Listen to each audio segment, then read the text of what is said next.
Dans cette vidéo Brighton, je vais vous expliquer comment changer un champ de données sur un rider 500 ou 800.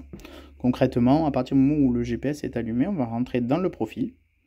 Et là, on va directement sélectionner le champ qu'on veut changer. Donc, il est devenu rouge. Je rappuie dessus. Et là, on va devoir changer ce que l'on souhaite au niveau du champ de données. Là, par exemple, j'ai envie d'avoir directement... on va mettre...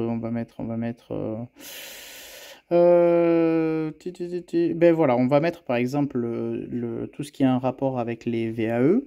On va par exemple donc choisir e-bike et on va pouvoir mettre ou le niveau de batterie, ou la distance possible, ou le mode d'assistance, ou le mode de régénération, selon s'il est bien évidemment équipé. Là par exemple, je veux mettre la batterie. À partir du moment où je vais valider directement ici, le pourcentage de batterie de mon VTT, donc de mon VAE, va être affiché ici. Bien évidemment, pour que vous puissiez bénéficier de cette info-là, il faut qu'au préalable, vous ayez enregistré dans vos capteurs votre VAE directement dessus. Donc vous allumez votre VAE, vous recherchez votre VAE, vous le sélectionnez, il sera comme un capteur. Et donc à partir du moment où vous irez ici, vous aurez le niveau de batterie de votre VAE.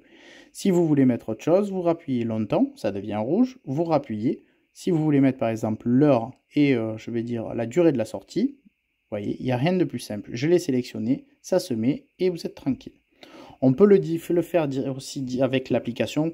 Sur les riders 500 et 800, c'est quand même beaucoup plus simple de le faire directement sur le GPS. Après, ceci étant, si vous voulez le faire directement sur l'application, vous allez dans le 4e onglet, paramètres vélo, commensal.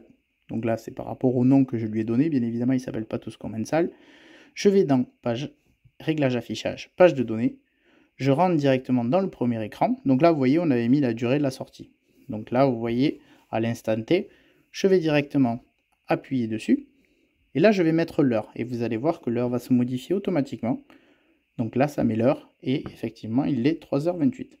Donc à partir du moment où on peut le faire sur le GPS ou sur l'application, vous avez la possibilité de faire ce que vous voulez au niveau des champs de données. Voilà. Ce que je viens de faire, cette manip-là, elle marche aussi bien avec le Rider 500 qu'avec le Rider 800.